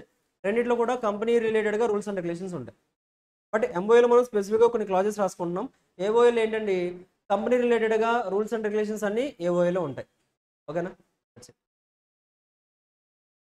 క్లియర్? అర్థమైందా? చూడండి, చెప్పండి. MOI ఆల్టర్ చేయొచ్చా? చేయొచ్చు. ఎలా చేయాలండి? ఒకవేళ MOI ఆల్టరేషన్ చేయాలంటే ఏం చేయాలి? ఒక స్పెషల్ రిజల్యూషన్ పాస్ చేయాలి. స్పెషల్ రిజల్యూషన్ అంటే not less than 3/4 of the members needs to give the acceptance. Not less than 3/4 of the members అంటే 75% కంటే తక్కువగా ఓటింగ్ రాకూడదు. 75% కంటే ఎక్కువగానే మనకి యాక్సెప్టెన్స్ అనేది రావాలి. ఓకేనా? That's it. అదే ఫర్ ఎగ్జాంపుల్ ఆబ్జెక్ట్ క్లాస్ ఏం చేయాలంటే చెప్పండి, ఏం చేయాలండి మనం? ఏంటి ఎగ్జాక్ట్లీ? ఒకవేళ మీరు ఆబ్జెక్ట్ క్లాస్ చేంజ్ చేయాలనుకుంటే ప్రతి ఇన్ఫర్మేషన్ కూడా ఇవ్వాలి. మీరు ఆబ్జెక్ట్ క్లాస్ కోసం ఎంత అమౌంట్ రైజ్ చేశారు, ఎంత యూజ్ చేశారు, ఎంత లెఫ్ట్ ఓవర్ ఉంది, దాన్ని దేనికోసం యూజ్ చేస్తున్నారు, దానివల్ల ఫైనాన్షియల్ ఇంపాక్ట్ ఏంటి, అదర్ ఇన్ఫర్మేషన్, మీరు ఈ డాక్యుమెంట్స్ అన్ని ఎక్కడ ఎక్కడ ఏ ప్లేస్లో ఉంచుతున్నారు, ప్రతి ఇన్ఫర్మేషన్ కూడా you need to give along with the changes. Normal memorandum changes అనుకోండి, నార్మల్గా చేంజెస్ రికార్డ్ చేస్తే అయిపోతుంది. బట్ ఆబ్జెక్ట్ క్లాస్ ఏం చేయాలంటే you need to give the additional details also. ఓకేనా? చెప్పండి, అడ్వర్టైజ్మెంట్ కూడా చేయాలా మనం ఆల్టరేషన్ చేస్తే? అడ్వర్టైజ్మెంట్ కూడా చేయాలి. ఎక్కడ అడ్వర్టైజ్మెంట్ చేయాలండి? Newspapers. ఎలాంటి ఎనీ న్యూస్ పేపర్స్లో? 2 న్యూస్ పేపర్స్. చూడండి, one in English and one in is vernacular language. Vernacular language అంటే లోకల్ న్యూస్ పేపర్స్ ఉంటాయి కదా, లోకల్ లాంగ్వేజ్ పేపర్స్ ఉంటాయి కదా, ఆ లోకల్ లాంగ్వేజ్ పేపర్స్లో కూడా you need to give the publish. ఆ తర్వాత ఒకవేళ కంపెనీకి ఏదైనా వెబ్సైట్ ఉంటే కంపెనీ వెబ్సైట్లో కూడా చేంజెస్ ఏదైతే మీరు చేయాలనుకుంటున్నారో ఆ ప్రతి చేంజ్ని కూడా మెన్షన్ చేయాలి. అవుతుందా? That's it. This is all about the alteration of the memorandum. మెమరాండమ్ని ఆల్టరేషన్ ఎలా చేయాలనేది. ఇప్పుడు next we are going to start with the alteration of articles. Articles of association కూడా ఆల్టర్ చేయొచ్చా? ఎస్. మెమరాండంలో ఏదైతే పాసిబుల్ అవ్వదో అదంతా ఆర్టికల్స్లో రికార్డ్ చేస్తున్నాం కదా. సో అలాంటప్పుడు ఆర్టికల్స్లో కూడా ఏదైనా చేంజెస్ చేయాలనుకుంటే చేయొచ్చా అంటే yes, it is possible. But articles కూడా చేంజ్ చేయాలంటే మనం ఏంటండి, unit pass the, that's it. Special resolution is mandatory. ఎందుకు స్పెషల్ రెజల్యూషన్ మ్యాండేటరీ అంటున్నాం? ఆ బేస్ డాక్యుమెంట్స్ని చూసే కదా కంపెనీలో మెంబర్స్ అందరూ ఇన్వెస్ట్ చేశారు. ఆ బేస్ డాక్యుమెంటే మీరు చేంజెస్ చేస్తున్నారంటే you need to take the special approval, special decision అనేది తీసుకోవాలి, స్పెషల్ ఓటింగ్ పవర్ తీసుకోవాలి. That's why it requires a special resolution. ఓకేనా? That's it. A company may alter its articles by special resolution. Special resolution pass చేసి ఆర్టికల్స్ని alter చేసుకోగలరండి, subject to the provisions so and conditions contained in the memorandum. మెమరాండంలో ఏదైతే conditions ఉన్నాయో వాటికి తగ్గట్టుగా they can change. Articles of చూడండి, alteration of articles include. Alteration of ఆర్టికల్స్లో మనకి ఇంకోటి ఏమొస్తుందండి అంటే alteration having effect of the conversion of the private company into the public company or public company into the private company. జాగ్రత్తగా చూడండి. ఇప్పుడు for example we have 2 companies. ఒక 2 companies ఉన్నాయండి. ఒకటి ప్రైవేట్ కంపెనీ, ఒకటి పబ్లిక్ కంపెనీ. ప్రైవేట్ కంపెనీ అంటే for example మీరే start చేశారు ప్రైవేట్ కంపెనీని. You started a private company like you started a private company Raj private limited. మీరు స్టార్ట్ చేశారండి company Raj private limited. Public company ఏంటి మనకి? ఎగ్జాంపుల్ రిలయన్స్ పబ్లిక్ కంపెనీయా కదా, రిలయన్స్ లిమిటెడ్. ఓకేనా? ఇప్పుడు చెప్పండి ఇక్కడ రాజ్ ప్రైవేట్ లిమిటెడ్కి రిలయన్స్ లిమిటెడ్కి ఇద్దరికి కూడా సేమ్ రూల్స్ అండ్ రెగ్యులేషన్స్ ఉంటాయా? సేమ్ రూల్స్ అండ్ రెగ్యులేషన్స్ ఉంటాయా? అవసరం లేదు కదా. రాజ్ ప్రైవేట్ లిమిటెడ్ అనేది చాలా చిన్న కంపెనీ, వాళ్ళకి రూల్స్ అండ్ రెగ్యులేషన్స్ చాలా తక్కువ ఉంటాయి. మరి అదే వీళ్ళకి రూల్స్ అండ్ రెగ్యులేషన్స్ చాలా ఎక్కువ ఫాలో అవ్వాలి. బికాస్ పబ్లిక్ కంపెనీ, చాలామంది పబ్లిక్ ఇన్వాల్వ్ అయి ఉన్నారు కాబట్టి కంపల్సరీగా రూల్స్ అండ్ రెగ్యులేషన్స్ క్లియర్గా ఫాలో అవ్వాలి. అర్థమవుతుందా? Okay sir. అయితే వీళ్ళు ఆర్టికల్స్ ఆఫ్ అసోసియేషన్ రాసుకునేటప్పుడు కూడా ఇందులో చాలా లెస్ నెంబర్ ఆఫ్ రూల్స్ ఉంటాయి, ఇందులో హెవీ రూల్స్ ఉంటాయి. కంపెనీస్ యాక్ట్ ఇస్తుంది. పబ్లిక్ కంపెనీ అయితే కంపల్సరీగా ఈ రూల్స్ ఫాలో అవ్వాలి అని మనకి ఏంటంటే హెవీ రూల్స్ ఉంటాయి. అదే మనకి ప్రైవేట్ కంపెనీ అయితే చాలా తక్కువ రూల్స్ ఉంటాయి. అవునా? ఇప్పుడు for example public company is going to convert in to the private company. Public company private company కింద కన్వర్ట్ అవుదాం అనుకుంటున్నారండి. కన్వర్ట్ అవ్వచ్చా? Yes, conversion is possible. అవునా? ఒక పబ్లిక్ కంపెనీ ప్రైవేట్ కంపెనీ కింద కన్వర్ట్ అవ్వచ్చు, ఒక ప్రైవేట్ కంపెనీ పబ్లిక్ కంపెనీ కింద కూడా కన్వర్ట్ అవ్వచ్చు. అంతే కదా. మీరు స్టార్ట్ చేశారు రాజ్ ప్రైవేట్ లిమిటెడ్ అని స్టార్ట్ చేసినప్పుడు చాలా చిన్న కంపెనీ. ఆ తర్వాత ఏంటండి మీకు చాలా సేల్స్ ఎక్కువ అవుతున్నాయి. So you are getting the heavy revenue వస్తుంది కాబట్టి ఆటోమేటికల్గా మీరు ఏంటి పబ్లిక్ కంపెనీ కింద స్టార్ట్ అవుదాం అనుకుంటున్నారు. Yes, it is possible. అర్థమవుతుందా? సింపుల్. సో ఇలా కన్వర్షన్ జరిగినప్పుడు ఫర్ ఎగ్జాంపుల్ మనం ఒక ఎగ్జాంపుల్ తీసుకుందాం. ఎగ్జాంపుల్ ఏంటండి అంటే నా పబ్లిక్ కంపెనీ ప్రైవేట్ కంపెనీ కింద కన్వర్ట్ అవుతుందండి. పబ్లిక్ కంపెనీ ప్రైవేట్ కంపెనీ కింద కన్వర్ట్ అవుతుంది. అవ్వచ్చా? ఫస్ట్ పాయింట్, అవ్వచ్చా? పబ్లిక్ కంపెనీ ప్రైవేట్ కంపెనీ కింద కన్వర్ట్ అవ్వచ్చా లేదా? Yes, it can convert. Point ఏంటండి అంటే ఆల్రెడీ పబ్లిక్ కంపెనీలో ఏదైతే రూల్స్ ఉన్నాయో ఇప్పుడు ఆ రూల్స్ అన్నీ ఏంటండి తగ్గిపోతాయా మనకి? మీరు ప్రైవేట్ కంపెనీ కింద కన్వర్ట్ అయిపోతే ఇక్కడ రూల్స్ ఏవైతే ఉన్నాయో ఆ రూల్స్ అన్ని ఇక్కడ అవసరం లేదు. అంటే ఇప్పుడు మీరు ఆ రూల్స్ అన్ని కట్ చేస్తున్నారు. అంటే యు ఆర్ చేంజింగ్ ద రూల్స్ని చేంజ్ చేస్తున్నారంటే nothing but you need to change the ఆర్టికల్స్లో అదే మనం రాసేది రూల్స్ అండ్ రెగ్యులేషన్స్ ఉంటాయి.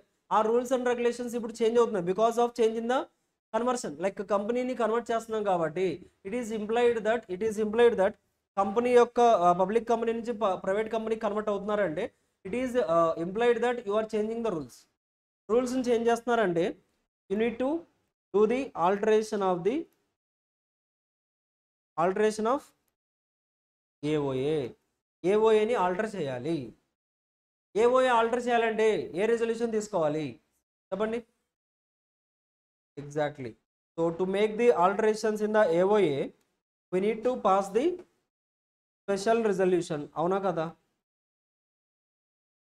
స్పెషల్ రిజల్యూషన్ పాస్ చేయాలండి. Correct. Just special resolution pass చేస్తే సరిపోతుందా సార్? Not need.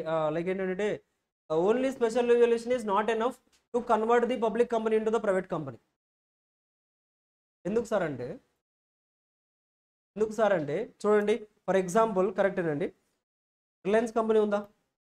ఇప్పుడు Reliance company Reliance private limited కింద కన్వర్ట్ అవుదాం అనుకుంటున్నారు. రిలయన్స్ కంపెనీలో ఎంతమంది ఇన్వాల్వ్ అయి ఉన్నారు? లాక్స్ ఆఫ్ పీపుల్ ఇన్వాల్వ్ అయి ఉన్నారా? ఏంటండి? 200 తీసుకురావాలి. బట్ కాకపోతే ఏంటండి, లాక్స్ ఆఫ్ పీపుల్ ఇన్వాల్వ్ అయి ఉన్నారా? లాక్స్ ఆఫ్ పబ్లిక్ ఇన్వాల్వ్ అయి ఉన్నారా? ఇప్పుడు మీరు అలాంటి కంపెనీని ప్రైవేట్ కంపెనీ కింద కన్వర్ట్ చేస్తామంటున్నారు. ఒక ప్రైవేట్ కంపెనీ కింద కన్వర్ట్ చేస్తే మనకి రూల్స్ అండ్ రెగ్యులేషన్స్ చాలా డిఫరెంట్గా ఉంటాయి. చెప్పండి, ఒక ప్రైవేట్ కంపెనీలో మినిమం నెంబర్ ఆఫ్ మెంబర్స్ ఎంతమంది ఉండాలి?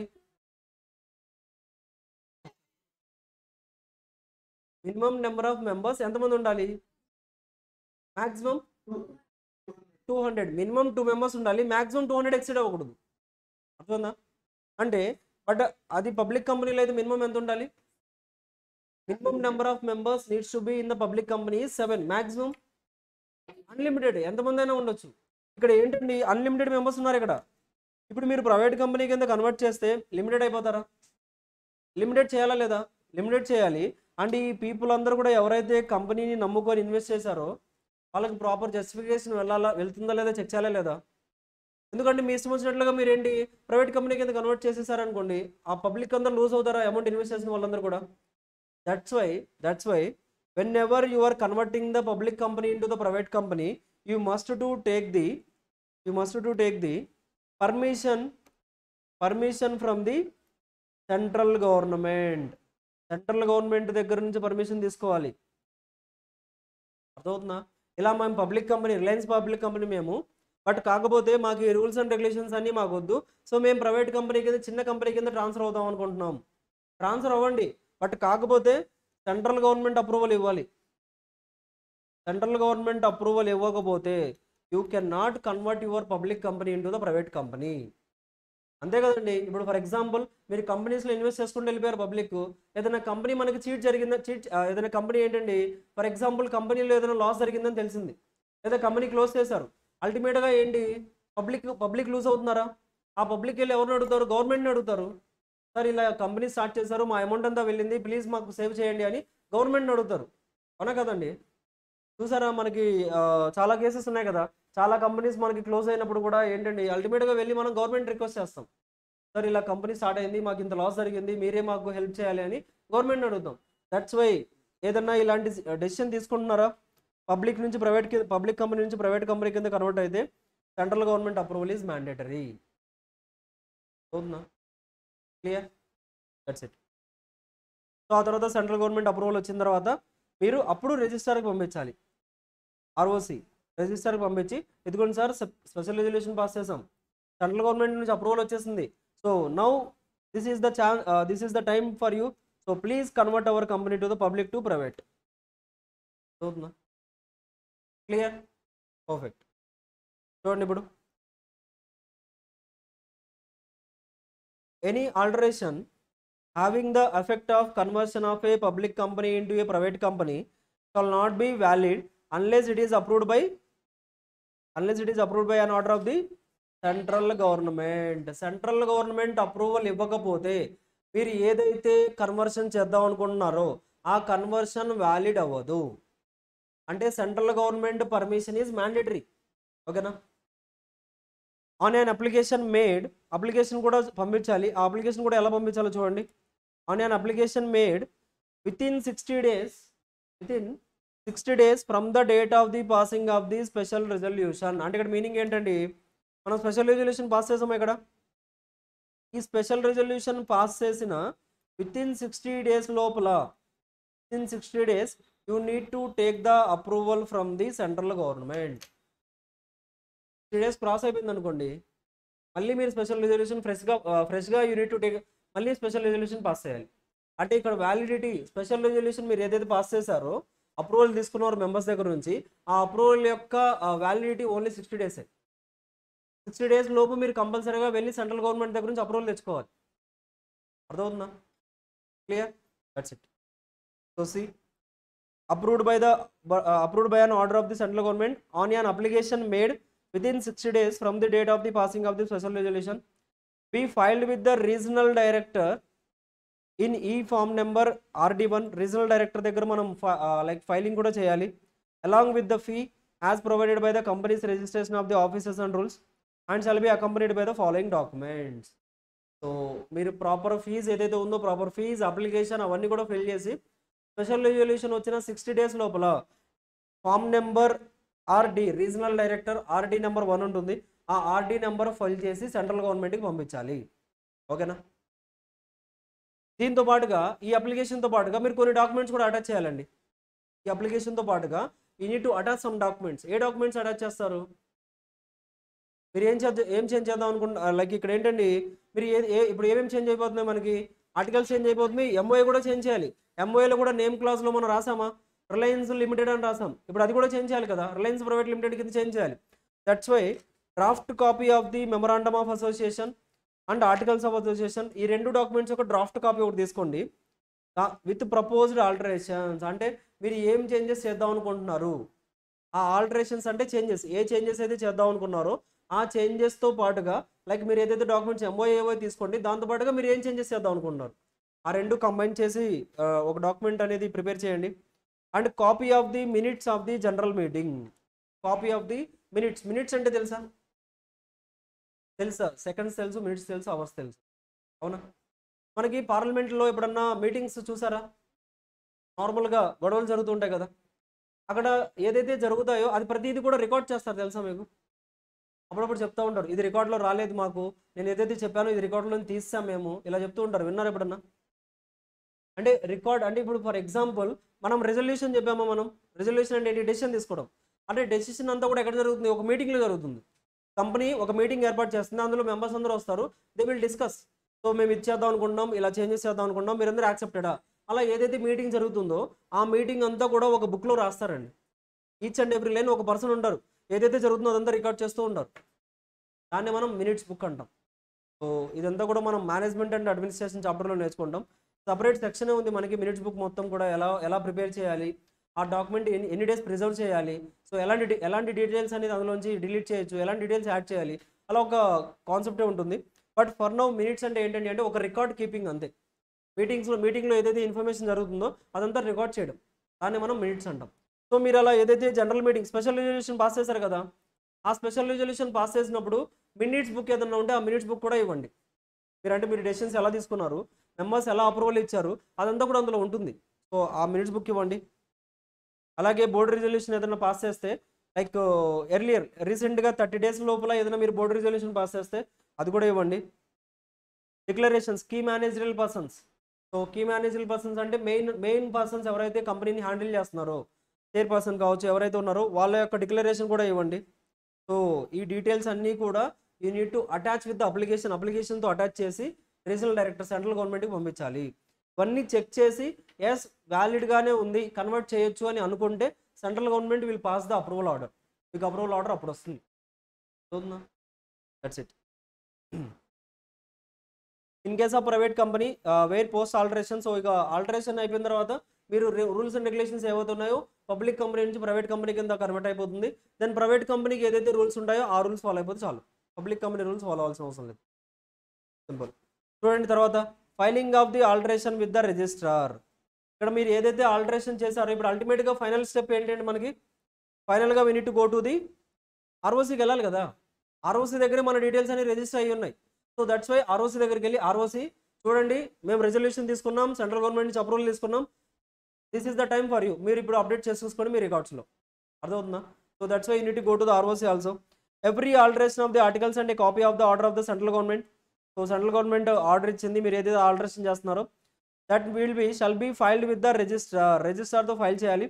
Together with the printed copy of the altered articles within a period of 30 days in form number INC 27 along with the fees who shall register the same. So మీకు ఎప్పుడైతే approvals వస్తున్నాయో approval వచ్చిన 30 daysలో registrar దగ్గరికి వెళ్ళి INC form numbers 27, INC అంటే ఏంటి incorporation INC form number 27లో fill చేసేసి రిజిస్ట్రార్కి along with the documents central government మీకు ఏదైతే అప్రూవల్ డాక్యుమెంట్ ఇచ్చిందో ఆ అప్రూవల్ కూడా తీసుకెళ్ళి ఇవ్వాలి. అర్థవుందా? So fee shall be registered. Subsection 3 provides that alteration made under subsection 1 and the registered under subsection 2 subject to the provisions of this shall be valid and have effect as if they were originally contained in the articles. So ఇక్కడ మీరు ఏదైతే ఇప్పుడు changes చేశారో those will be the final articles. ఇంకా so ఇక అది ఇప్పుడు మీరు ఏదైతే చేంజెస్ చేశారో ఆ చేంజెస్ అన్ని కూడా ఇప్పుడు ఒరిజినల్ ఆర్టికల్స్ లాగే మనం ట్రీట్ చేయాలి. ఓకేనా? This is the total process of the alteration of articles. Alteration of ఆర్టికల్స్లో మనకి ఏంటంటే అంటే నార్మల్గా ఆల్టరేషన్ ఆఫ్ ఆర్టికల్స్ ఏంటి, మీరు ఏదైతే రూల్స్ అండ్ రెగ్యులేషన్స్ ఉన్నాయో అవి చేంజెస్ చేసుకోవడం. ఆ చేంజెస్ అనేది చేయడం అనేది పబ్లిక్ కంపెనీ ప్రైవేట్ కంపెనీ కింద కన్వర్ట్ అయినా కానీ ఆర్టికల్స్ చేంజ్ చేయాలి, ప్రైవేట్ కంపెనీ పబ్లిక్ కంపెనీ కింద చేంజ్ అయినా కానీ ఆర్టికల్స్ చేంజ్ చేయాలి. But in case public company private company కింద కన్వర్ట్ అవ్వాలంటే you need to take the permission from the ఎక్కడి నుంచి అండి, సెంట్రల్ గవర్నమెంట్ నుంచి పర్మిషన్ తీసుకోవాలి. సెంట్రల్ గవర్నమెంట్ నుంచి ఎన్ని డేస్ లోపల తీసుకోవాలి, from the date of special resolution. మీరు ఎప్పుడైతే స్పెషల్ రిజల్యూషన్ పాస్ చేశారో ఆ స్పెషల్ రిజల్యూషన్ పాస్ చేసిన 60 days లోపల అప్రూవల్ తీసుకోవాలి. అప్రూవల్ వచ్చేసింది, అప్రూవల్ వచ్చిన తర్వాత నెక్స్ట్ ఎవరికి ఇవ్వాలి మనం, ఆర్ఓసి రిజిస్ట్రార్కి ఇవ్వాలి విత్ ఇన్ 30 days. ఓకేనా? సో ఆ తర్వాత అతను రికార్డ్స్ అన్ని అప్డేట్ చేసేసి మీ నేమ్ పబ్లిక్ కంపెనీ లిస్ట్లో నుంచి డిలీట్ చేసేసి ప్రైవేట్ కంపెనీలో ఎంటర్ చేస్తారు. అవుతుందా? Is the process. ఓకే, ఒకసారి చెక్ చేసుకోండి, 2 minutes చెక్ చేసుకోండి ఆర్టికల్స్ ఆల్టరేషన్ ఎలా అవుతుంది ఏంటి అనేది. ఏదైనా డౌట్స్ ఉంటే అడగండి. Check once. Any doubts? ఏదైనా డౌట్ ఉంటే అడగండి. అర్థమవుతుందా కాన్సెప్ట్ అంతా కూడా? లైక్ ప్రొసీజర్స్ అన్నీ కూడా ఏం చేయాలి, ఏంటి, ఇన్కార్పొరేషన్ ఎలా అవుతుంది, చేంజెస్ ఏంటి, మెమరాండం ఎలా ప్రిపేర్ చేయాలి, ఆర్టికల్స్ ఎలా ప్రిపేర్ చేయాలి, ఎవ్రీథింగ్ ప్రొసీజరల్ ఆస్పెక్ట్. కాబట్టి కొంచెం మీకు ఏంటండి అంటే లైక్ హెవీగా ఉండొచ్చు, బట్ కాకపోతే ఏంటి అంటే జస్ట్ ఇది ఒక చాప్టరే. నెక్స్ట్ నుంచి మనకి ఏంటంటే everything is practical. Like incorporation అయ్యేటప్పుడు చాలా డాక్యుమెంట్స్ ఉంటాయి కదండి, ఆ డాక్యుమెంట్స్ అన్ని ఎలా ప్రిపేర్ చేయాలి, ఎవరికి ఇవ్వాలి, అవి నేర్చుకుంటున్నాం మనం. That's why it will be little bit కొంచెం లైక్ ఎక్కువ థియరీలా అనిపిస్తుంది, బట్ నెక్స్ట్ చాప్టర్ నుంచి it won't be like this. So we're going in to the ప్రాక్టికల్గా మీరు రియల్గా అవన్నీ వింటూనే ఉంటారు, రియల్ లైఫ్లో ఎలా జరుగుతాయి ఏంటనేది. ఓకేనా? ఇదంతా బ్యాక్గ్రౌండ్ కాబట్టి కంపెనీ మెంబర్స్ చేస్తారు కాబట్టి మనకు అంతగా తెలియకపోవచ్చు. So but we need to know the formalities, basic formalities ముందుగానే తెలియాలి, ఆ తర్వాత మనం కాన్సెప్ట్లోకి వెళ్ళాలి. ఓకే, సో చెక్ చేసుకోండి ఒకసారి, డౌట్స్ ఉంటే అడగండి. Articles of association alterations.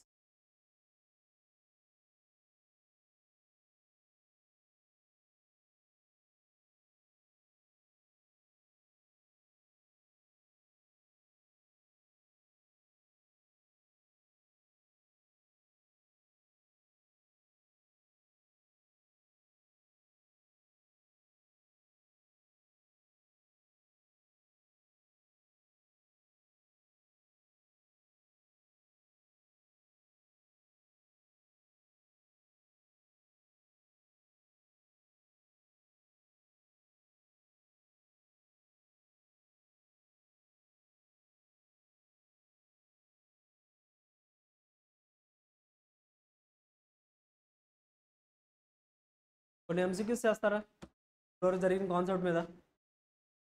Okay, ఈ టోటల్ చాప్టర్ ఇక్కడ ఇప్పుడు వరకు ఎంతవరకు అయితే జరిగిందో అంతవరకు మొత్తం చెక్ చేసుకోండి. So in 2 minutes will do the MCQs.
చెప్పండి.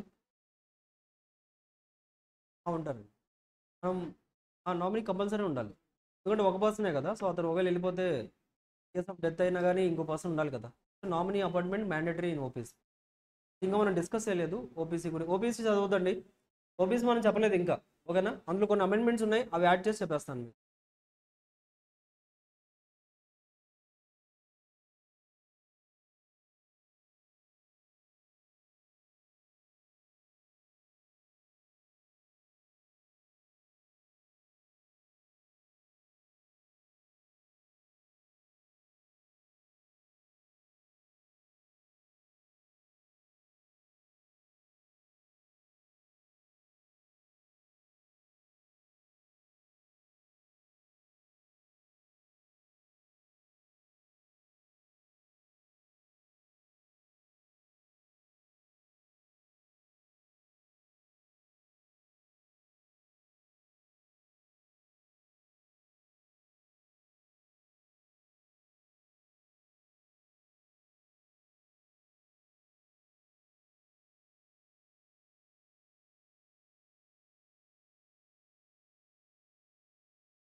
Okay, so shall we start? Yes, Yes, sir. Okay అండి. చూడండి, first question is this document is considered the fundamental charter or constitution of a company. Memorandum of association. So the main fundamental charter అంటే ఏంటండి అంటే దాని యొక్క మెయిన్ object కావచ్చు. So the main face ఏదైతే ఉందో అంటే మన కంపెనీ నడిపించేది ఏంటండి అంటే memorandum. What must be included in the name clause of the memorandum of association? What must be included in the name clause?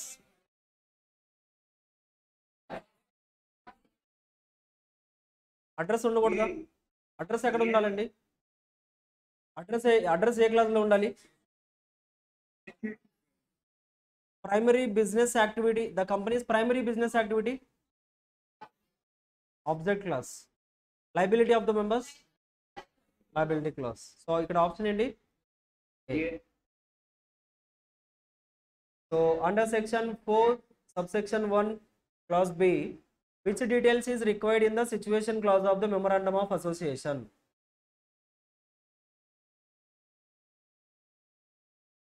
ఏంటి? C, sir. C. సో చెప్పండి. సీనా ఏంటండి? The state where the registered office is located. అదేనా? Situation క్లాస్లో అదే record చేస్తాం మనం. Situation క్లాస్లో nothing but మనకి ప్లేస్ ఏదైతే ఉందో ఆ ప్లేస్ రికార్డ్ చేస్తాం. ఫైనాన్షియల్ స్టేటస్ ఎక్కడ ఉంటుంది? గెస్ చేయండి. చెప్పండి. Capital class. Name of the directors. So of course class ఏం కాదు, డైరెక్ట్గా మనకి లాస్ట్లో డైరెక్టర్స్ ఎవరున్నారో ఏంటి అనేది క్లియర్గా రికార్డ్ చేస్తాం. నెంబర్ ఆఫ్ షేర్స్ కూడా మనకి సబ్స్క్రిప్షన్ క్లాజ్లో ఉంటుంది. Which of the following is not a restriction on the company names under the subsection 2 and 3? ఏది రెస్ట్రిక్షన్ కాదు అని అడుగుతున్నారు. అంటే ఇచ్చినవన్నీ కూడా రెస్ట్రిక్షన్సే, బట్ అందులో ఒకటైతే రెస్ట్రిక్షన్ లేదు. అంటే మీరు ఏ నేమ్ అనేది కంపెనీకి పెట్టచ్చు. First of all okay, not a restriction అంటున్నారండి. Not a restriction. First of all చెప్పండి, name must not resemble an existing company names. సీనా name must not exceed 50 characters. ఎక్కడ చదివారండి అది? అచ్చా, నాట్ ఎగ్జిట్ 50 క్యారెక్టర్స్ అంటే ఏంటి? 50 క్యారెక్టరిస్టిక్స్ కంటే ఎగ్జిట్ అవ్వకూడదు అని, అలా అవ్వకూడదని ఎక్కడ చదివారా? అంటే అది రెస్ట్రిక్షన్ కాదు అంటున్నారా మీరు? బట్ మనకి ఈ సెక్షన్లో సెక్షన్ 2 సెక్షన్ 3లో చెప్పారు అలాగా. మీకు సెక్షన్ 2లో సెక్షన్ 3లో ఏమని చెప్పారు? కొన్ని రెస్ట్రిక్షన్స్ ఇచ్చారు.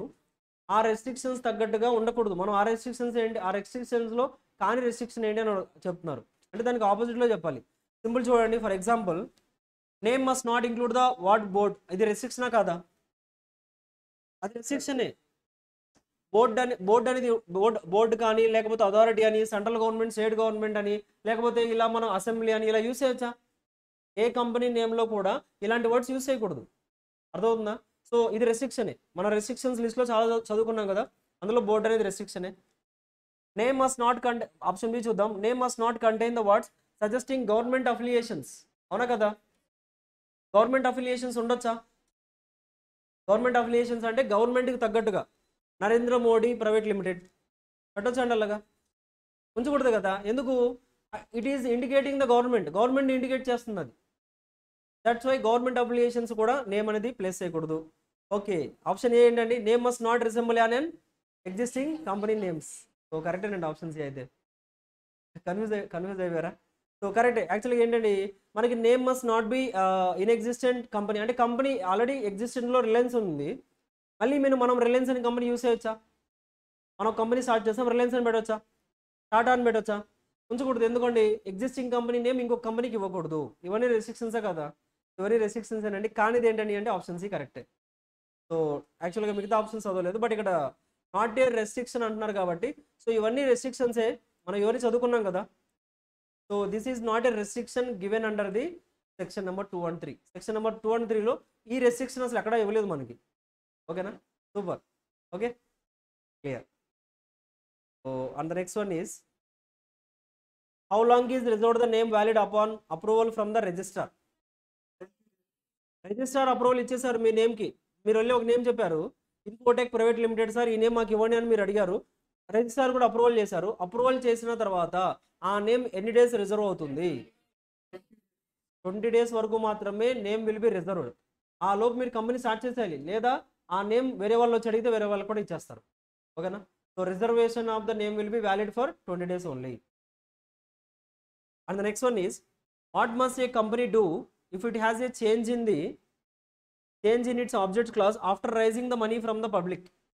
పబ్లిక్ దగ్గర నుంచి మనీ రైజ్ చేసిన తర్వాత ఏం చేంజ్ చేద్దాం అనుకుంటున్నారు? ఆబ్జెక్ట్ క్లాస్ చేంజ్ చేద్దాం అనుకుంటున్నారు. ఆబ్జెక్ట్ క్లాస్ చేంజ్ చేయాలంటే ఏం చేయాలి?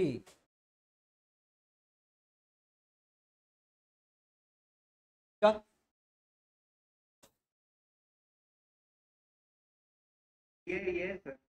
ఏంటండి? ఆప్షన్ ఏనా, బీనా, సీనా, డీనా, లేకపోతే ఏ ప్లస్ బీనా? ఏ ప్లస్ బి అని ఎవరైనా ఉన్నారా? ఏ ప్లస్ బీనా? Wrong answer.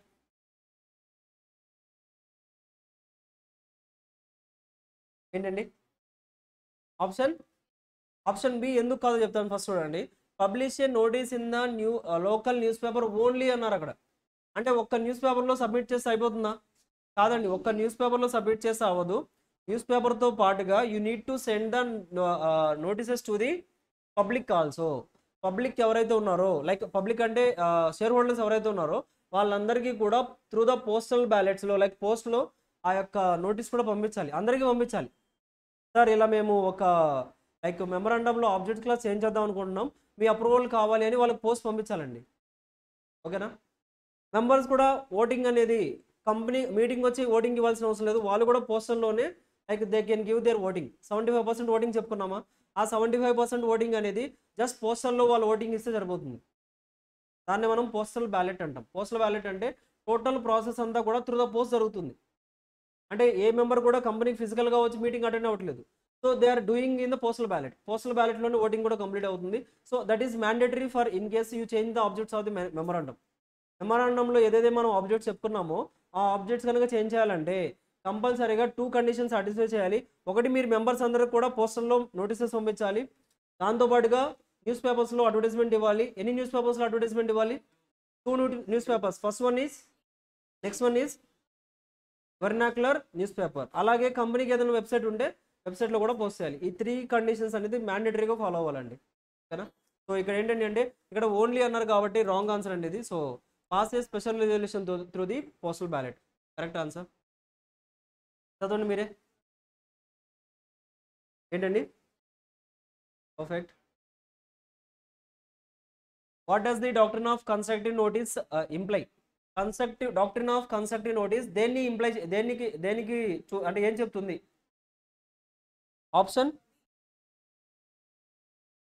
ఆప్షన్ బీనా? Any other answer? మళ్ళీ చెక్ చేయండి ఆప్షన్స్ అన్ని. Any other answer? లాక్ చేసేమంటారా ఆప్షన్ని? ఫిక్సా? చూడండి, డాక్ట్రిన్ ఆఫ్ కన్స్ట్రక్టివ్ నోటీస్ అంటే ఏంటండి? ఆప్షన్ ఏ చూద్దాం. All the documents of the company must be read by those dealing. Must be read అంట, కంపల్సరీ చదవాలంట. చదవాలా? చదవకపోయినా కానీ అప్లై అవుతుంది కదా. సో ఆప్షన్ ఏ కాదు. ఆప్షన్ బి అండి, persons dealing with a company are presumed to be aware of the public documents. కంపెనీతో ఎవరైతే డీలింగ్స్ పెట్టుకుంటున్నారో వాళ్ళకి అజంప్షన్ ఏంటండి? Basic assumption that they are aware of the documents. వాళ్ళకి ఆ డాక్యుమెంట్స్ అన్నీ కూడా తెలుసు అని మన అజంప్షన్. అదే కదా డాక్ట్రిన్ ఆఫ్ కన్స్ట్రక్టివ్ నోటీస్ అంటే. చదువుతున్నా? డాక్ట్రిన్ ఆఫ్ కన్స్ట్రక్టివ్ నోటీస్ అంటే ఏంటి? మీరు చదివినా చదవకపోయినా డాక్యుమెంట్స్ అనేది మీరు చదివారు అనే అజంప్షన్ ఉంటుంది. అదే చెప్తున్నారు ఇక్కడ. ఆప్షన్ సి చూడండి, internal management issues are presumed to be known to the outsiders. అసలు ఇది ఎక్కడన్నా ఇంటర్నల్ మేనేజ్మెంట్ రిలేటెడ్గా తెలియకూడదు, తెలియాల్సిన అవసరం లేదని ఉంది. ఎక్కడ ఉంది అది? ఇండోర్ మేనేజ్మెంట్లో ఉంటుంది. ఇంటర్నల్ మేనేజ్మెంట్ రెగ్యులేషన్స్ ఏవైతే ఉన్నాయో అవి అవుట్ సైడర్స్కి తెలియాల్సిన అవసరం లేదు. ఆ రూల్ ఎక్కడ చెప్తారు మనకి? ఏ డాక్టరీన్ చెప్తుంది? డాక్టరీన్ ఆఫ్ ఇండోర్ మేనేజ్మెంట్లో డిస్కస్ చేస్తాం అది. Any unauthorised act within the company is automatically void అంట. అది చెప్తుందా డాక్టరీన్ ఆఫ్ కన్స్ట్రక్టివ్ నోటీస్ అనేది? అసలు లేదండి. So option B is the correct one. Okay, next one section. So next 10th one. Section numbers ఏం అడగరండి మీకు ఎగ్జామ్లో, జస్ట్ అది థియరిటికల్గా తీసుకున్నాం. కానీ ఎగ్జామ్లో మీకు ఎప్పుడు కూడా ఇలా సెక్షన్ నెంబర్ ఎక్కడ కూడా అడగరు. ఓకేనా, జస్ట్ కాన్సెప్ట్ అడుగుతారు కానీ సెక్షన్ నెంబర్స్ అడగరు. చూడండి last question, what is required ఏంటండి,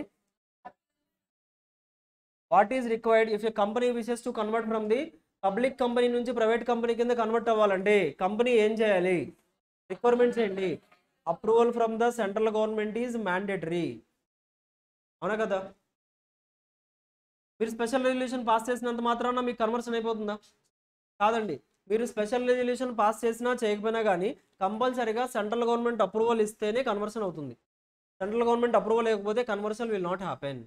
ఓకేనా, దట్స్ ఇట్ అండి. So this is the thing what we discuss till now. So last like కొంత కాన్సెప్ట్ ఉంది, సో అది కూడా కంప్లీట్ చేసేసామంటే we can close this chapter. So ఒకసారి చూడండి, nothing in this. By altering the memorandum and articles, a company of any class registered, so itself can like A class of company నుంచైనా ఏ class of కంపెనీకైనా conversion అయితే జరగవచ్చు. చెప్పుకున్నాం కదా, private నుంచి public వెళ్ళొచ్చు, public నుంచి ప్రైవేట్ కూడా రావచ్చు. So that is possible. So అలా జరగాలంటే you need to file and application to the రిజిస్టర్కి అప్లికేషన్ పంపించాలి. సో రిజిస్ట్రేషన్ లైక్ అంతా కంప్లీట్ అయిపోయిన తర్వాత ఏంటి, issue a certificate of incorporation in the same manner as it's in the first registration. మీకు first మీరు ఏదైతే రిజిస్ట్రేషన్ తీసుకుంటారో అప్పుడు మీకు ఒక సర్టిఫికేట్ ఆఫ్ ఇన్కార్పొరేషన్ వచ్చి ఉంటుందా, అలాగే మళ్ళీ మీరు ఎప్పుడైతే కన్వర్ట్ అవుతారో కన్వర్ట్ అయినప్పుడు కూడా మీకు ఒక సర్టిఫికేట్ ఆఫ్ ఇన్కార్పొరేషన్ అనేది వస్తుంది. Simple. No effect on the debts liabilities incurred before the conversion. For example కంపెనీకి కొన్ని డెట్స్ ఉన్నాయండి. Company for example Reliance company take in the bank loan in the HDFC limited. HDFC బ్యాంక్లో లోన్ తీసుకున్నారు, ఒక 50 crores తీసుకున్నారు. ఇప్పుడు ప్రైవేట్ కంపెనీ కింద కన్వర్ట్ అయిపోయారు. ప్రైవేట్ కంపెనీకి కన్వర్ట్ అయినంత మాత్రాన ఆ డెట్స్ అన్ని వెళ్ళిపోతాయా, కాదండి. ప్రైవేట్ కంపెనీకి కన్వర్ట్ అయినా కానీ డెట్స్ కానీ లైబిలిటీస్ కానీ ఏదన్నా కంపెనీకి ఉంటే అవి యాస్టీస్గా కన్వర్ట్ అయిపోతాయి. అంతేగాని అవి మాత్రం ఎలాంటి చేంజ్ కూడా ఉండదు, వాటిలో ఎలాంటి చేంజ్ ఉండదు. కంపల్సరీగా కంపెనీ బేర్ చేయాల్సింది. జస్ట్ స్టేటస్ మారుతుంది, రూల్స్ అండ్ రెగ్యులేషన్స్ మారుతాయి. అంతేగాని డెట్స్ కానీ లైబిలిటీస్ కానీ ఏవి కూడా చేంజ్ అవ్వవు. చదువుతుందా, అదే చెప్తున్నారు ఇక్కడ. The registration of the company under the section shall not effect any debts liabilities obligations or contracts incurred into or by the before the conversion of the company. So to put it in more simple way, the company remains the same entity as it was before in respect of the debts, liabilities and obligations, contracts and everything.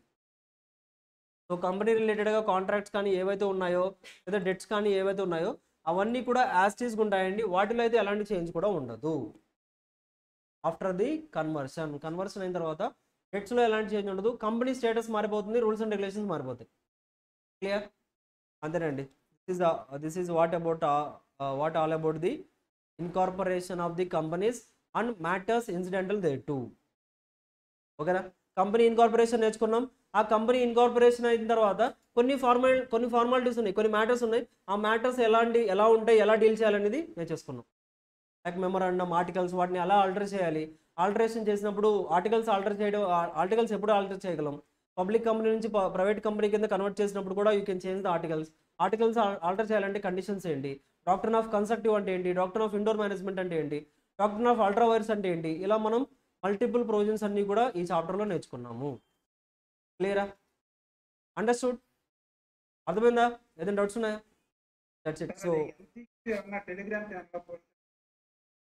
ఇది మీకు అవసరం లేదండి, మీకు question బ్యాంక్లో MCQs అని ఇచ్చేస్తాము. So you will get in the question బ్యాంక్లో వస్తాయి. ఇవి జస్ట్ మనం నేర్చుకున్న థియరీ ప్రకారంగా నేర్చుకున్నాం. Not for the exam also, exam కూడా కాదు, జస్ట్ మీ కాన్సెప్చువల్ నాలెడ్జ్ చెక్ చేసుకోవడానికి అంతే. ఓకేనా, మీకు మెయిన్ క్వశ్చన్స్ సపరేట్గా ఉంటాయి, అవి మనం ఇస్తూ ఉంటాం. జస్ట్ మనం చదువుకున్నప్పుడు ఏంటంటే అంటే ఒకసారి మనం చదువుకున్నంత కరెక్ట్ ఆర్డర్లో ఉందా లేదా, లైక్ మీకు గుర్తుంటుందా లేదా అనేది చెక్ చేసుకోవడానికి అంతే. ఓకేనా, సో ఇవన్నీ మీకు క్వశ్చన్ బ్యాంక్లో ఇన్ డీటెయిల్గా వస్తూనే ఉంటాయి. So will discuss they. Okay, so shall we close for now? Yes, so next class lo we'll start with the prospectus, second chapter. Okay, so thanks everyone, bye.